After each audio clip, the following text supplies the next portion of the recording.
Territorio Obreros de la Hora Undécima presenta su programa La Final Trompeta con el doctor William Soto Santiago. Gracias, Señor, porque eres bueno. Gracias por tu infinito amor. Gracias por tus misericordias.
Después de esto miré, y aquí una puerta abierta en el cielo, y la primera voz que oí, como de trompeta, hablando conmigo, dijo: sube acá, y yo te mostraré las cosas que sucederán después de estas.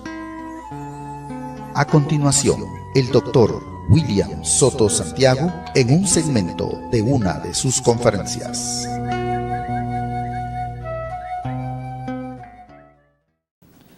Veamos en el capítulo 8, Primera de Reyes, capítulo 8.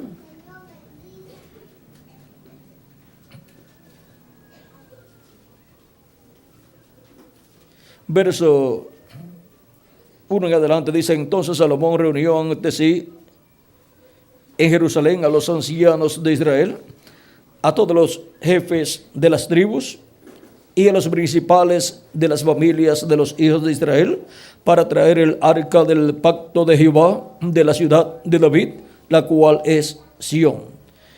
Y se reunieron con el rey Salomón todos los varones de Israel en el mes de Etanín, que es el mes séptimo, en el día de la fiesta solemne. Y vinieron todos los ancianos de Israel, y los sacerdotes tomaron el arca, y llevaron el arca de Jehová, y el tabernáculo de reunión, y todos los utensilios sagrados que estaban en el tabernáculo, los cuales llevaban los sacerdotes y levitas. Y el rey Salomón y toda la congregación de Israel que se había reunido con él, estaban con él delante del arca, sacrificando ovejas y bueyes que por la multitud no se podían contar ni numerar. Y los sacerdotes metieron el arca del pacto de Jehová en su lugar, en el lugar o en el santuario de la casa, en el lugar santísimo, debajo de las alas de los querubines. O sea, debajo de las alas de los querubines de madera de olivo que Salomón había construido, los cuales fueron cubiertos con oro. Eran unos querubines gigantes que fueron colocados en el lugar santísimo, uno a cada lado, y el arca fue colocada en el centro. Porque los querubines tenían extendidas las alas sobre el lugar del arca, y así cubrían los querubines el arca y sus varas por encima. Y sacaron las varas de manera que sus extremos se dejaban ver desde el lugar santo, que está delante del lugar santísimo, pero no se dejaban ver desde más afuera, y así quedaron hasta hoy. En el arca ninguna cosa había sino las dos tablas de piedra que allí había puesto Moisés en Horeb, donde Jehová hizo pacto con los hijos de Israel cuando salieron de la tierra de Egipto. Y cuando los sacerdotes salieron del santuario, la nube llenó la casa de Jehová, y los sacerdotes no pudieron permanecer para ministrar por causa de la nube, porque la gloria de Jehová había llenado la casa de Jehová. Que Dios bendiga nuestras almas con su palabra y nos permita entenderla.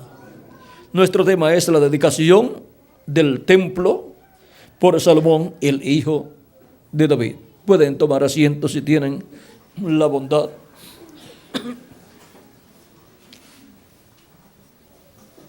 La primera dedicación de un templo para Dios la realizó el profeta Moisés. Por orden divina, Dios le mostró el plano divino. O sea que Moisés vio el templo del cielo, y Dios le mostró cómo construir en la tierra un templo que tipificara el templo del cielo.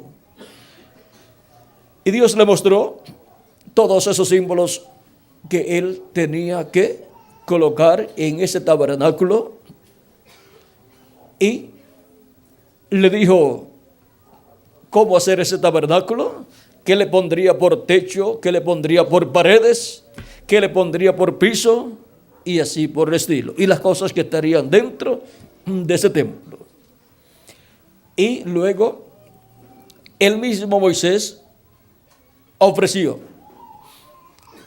el sacrificio del becerro o becerra bermeja, y luego ofreció también el sacrificio del macho cabrío. Y vean ustedes, llevaron allá dentro del lugar santísimo, llevó dentro del lugar santísimo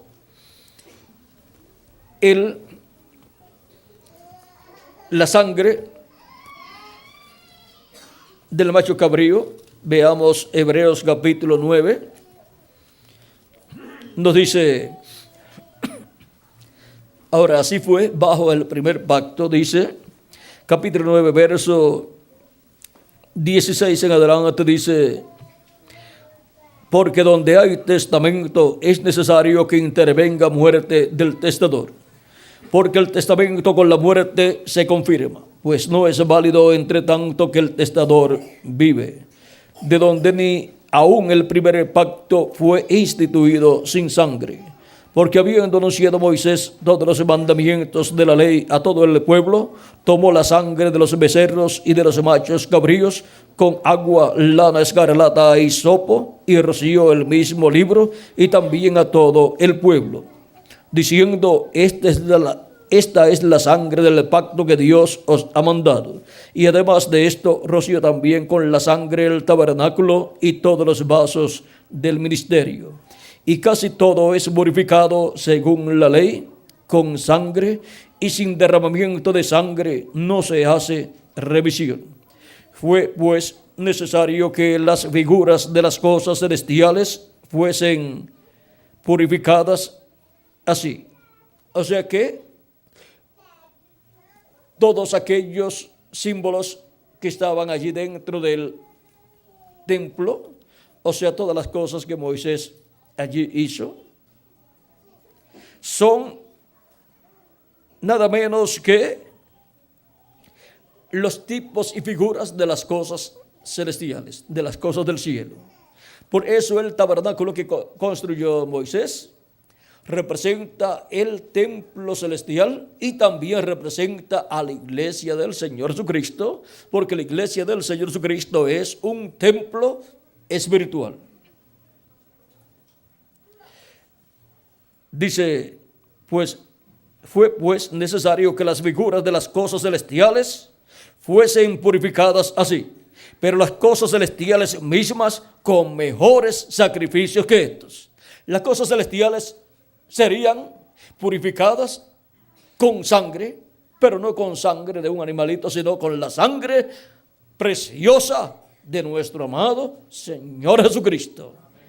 Y por eso, siendo que los miembros de la iglesia del Señor Jesucristo vienen del cielo, vienen de la séptima dimensión, sus almas vienen de la séptima dimensión y pasan por este planeta Tierra, donde tienen un cuerpo mortal, corruptible y temporal, y por consiguiente han aparecido en un valle de sombra y de muerte, en donde cada alma de Dios tiene que agarrarse de la vida eterna que es Jesucristo, porque de otra forma pierde su vida, pierde la vida eterna, se le escapa la vida eterna. Pero así como hubo un sacrificio para los primogénitos que estaban en Egipto, para la ocasión en que la muerte vendría sobre todo los primogénitos en Egipto, allí estaba el sacrificio del Cordero Pascual y la sangre aplicada sobre el dintel de los postes de los hogares de los hebreos, para que no murieran los primogénitos del pueblo hebreo. Y para que no mueran los primogénitos del Israel celestial, los primogénitos del cielo, los primogénitos de la casa de Dios, la casa del cielo, la familia del cielo, para que no mueran, la sangre del Cordero Pascual de Jesucristo nuestro Salvador ha sido derramada en la tierra y ha sido colocada sobre el dintel de la puerta de nuestra alma en nosotros como individuos, para que la muerte no entre a nuestras almas y podamos vivir eternamente. Y también en la casa de Dios, que es la iglesia como cuerpo místico de creyentes, ha sido colocada la sangre de Jesucristo, el Cordero de Dios.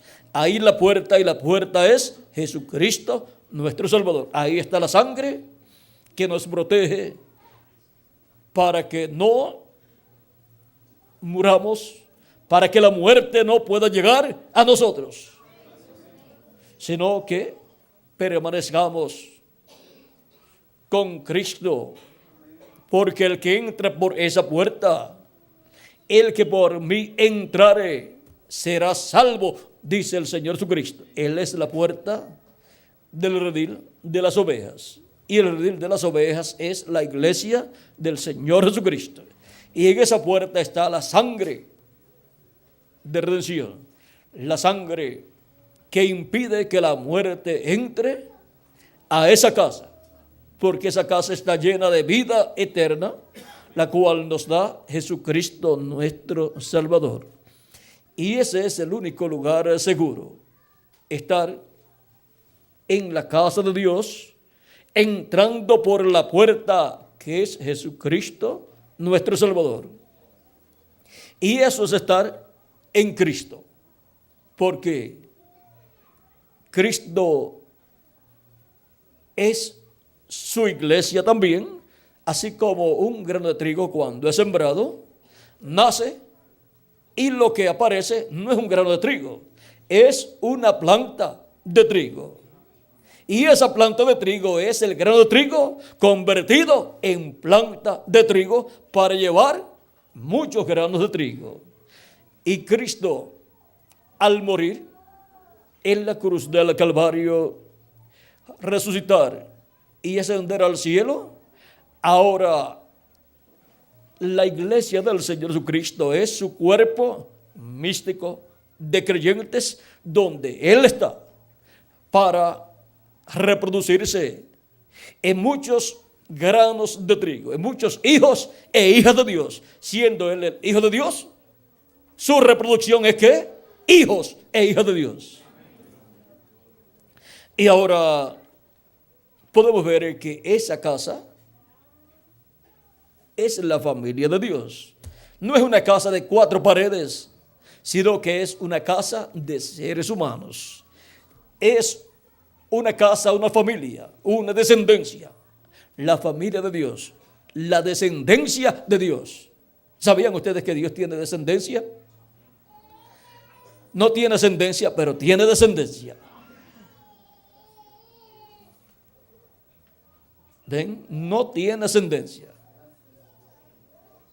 Porque a Él no lo hizo otra persona. Pero nosotros somos descendientes suyos. Y ahora vean ustedes, la descendencia de Dios tenía que ser purificada con la sangre del Señor Jesucristo, del sacrificio perfecto. Y por eso es que encontramos que Dios en el Antiguo Testamento reflejó en aquellos sacrificios lo que Dios realizaría en la venida del Mesías, en su primera venida, muriendo en la cruz del Calvario. ¿Para qué? Para la purificación con su sangre de todos los hijos e hijas de Dios, de todos los descendientes de Dios. Y ahora vean ustedes, nuestras almas vienen de Dios, pero el cuerpo físico mortal y corruptible que hemos recibido en la tierra ha sido en la permisiva voluntad de Dios obtenido. Y también el espíritu del mundo que recibimos cuando nacimos por medio de nuestros padres. Y por eso la persona necesita un nuevo nacimiento. Por lo tanto, el alma de la persona necesita nacer de nuevo, en donde obtiene un cuerpo teofánico de la sexta dimensión. Al recibir a Cristo como su Salvador, lavar sus pecados en la sangre de Cristo y recibir su Espíritu Santo. Y así la persona es purificada por la sangre de nuestro amado Señor Jesucristo. Y vean cómo lo que hizo Moisés allá en el templo,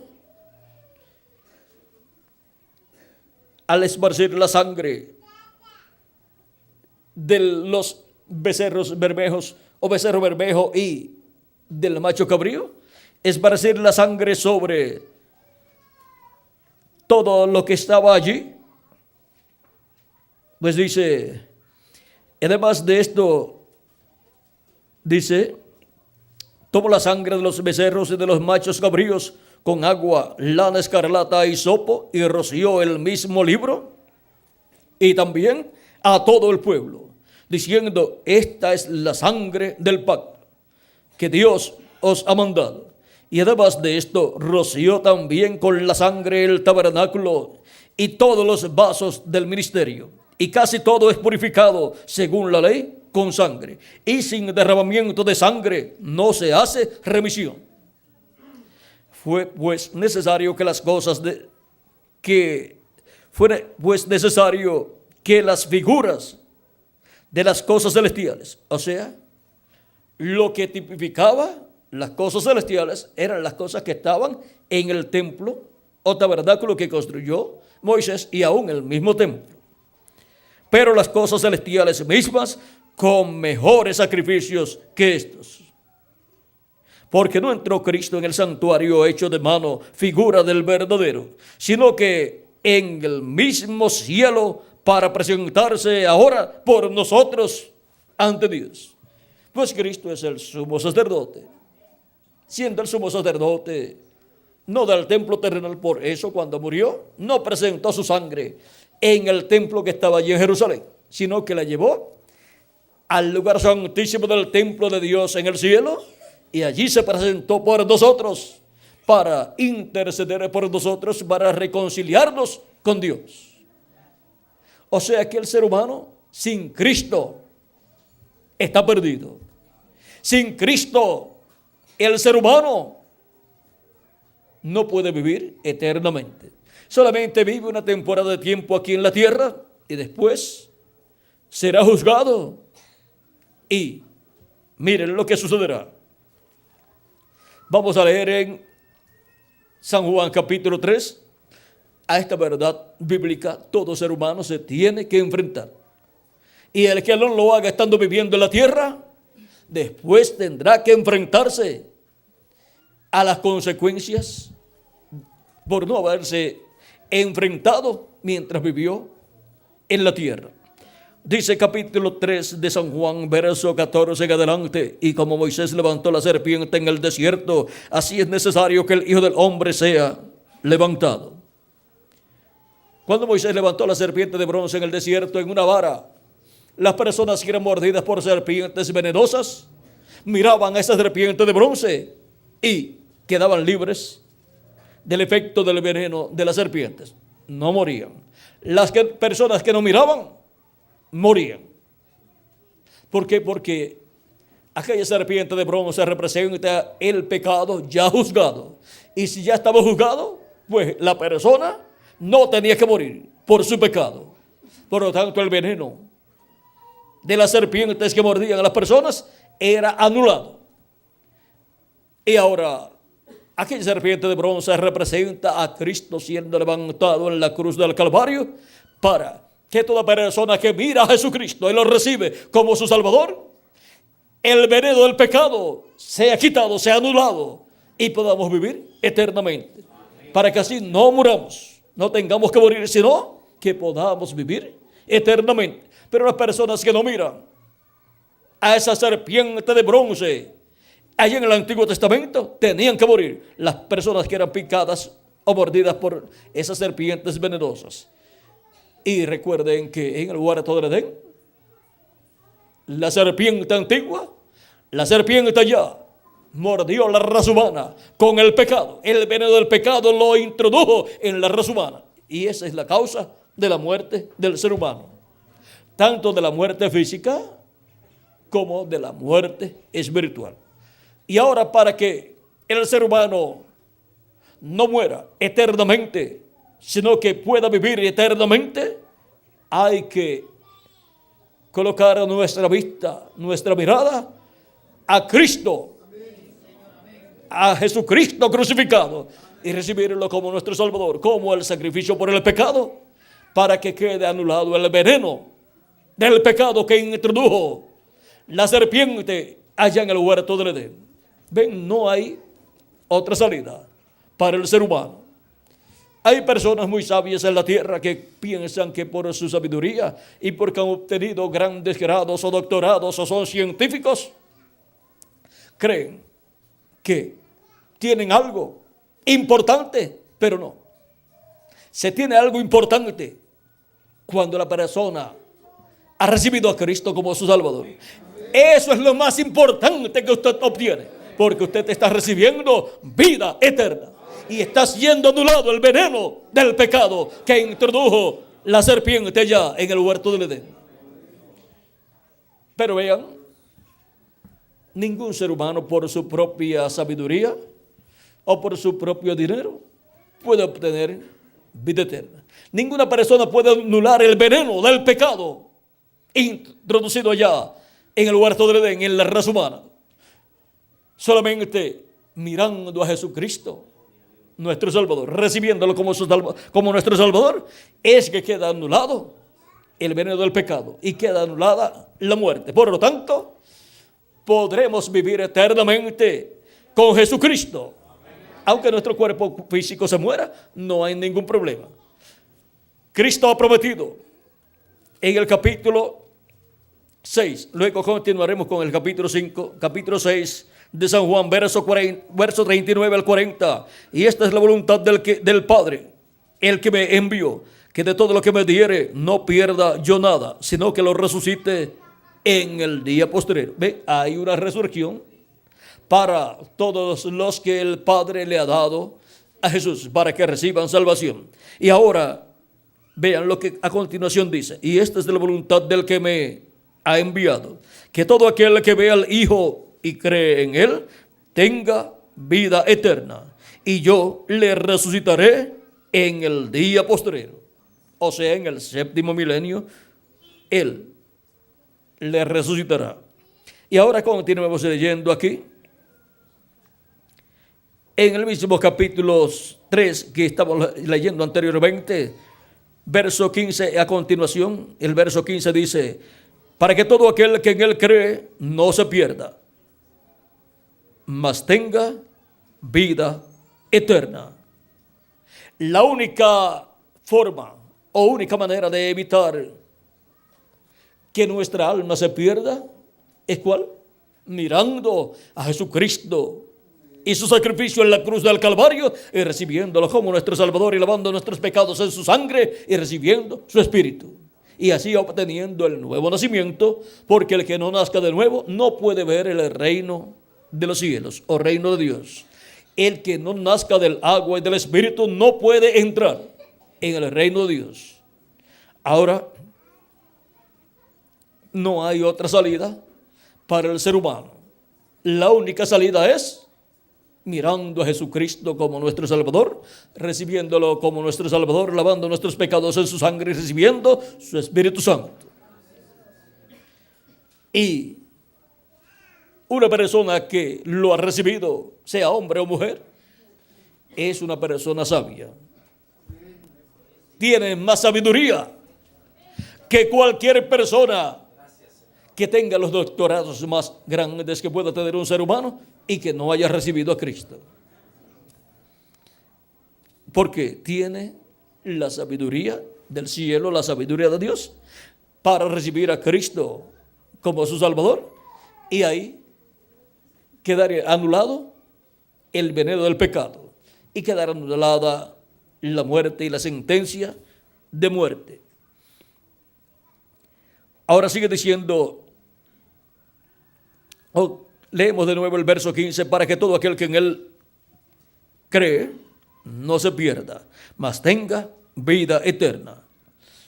Porque de tal manera amó Dios al mundo, que ha dado a su Hijo unigénito, para que todo aquel que en Él cree no se pierda, mas tenga vida eterna. Hemos escuchado al doctor William Soto Santiago dándonos a conocer el misterio de la segunda venida de Cristo.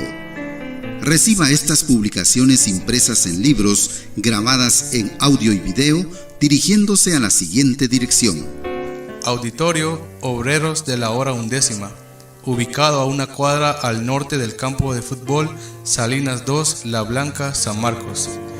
Reuniones en este lugar todos los viernes a las 5 de la tarde y domingos a las 8 de la mañana.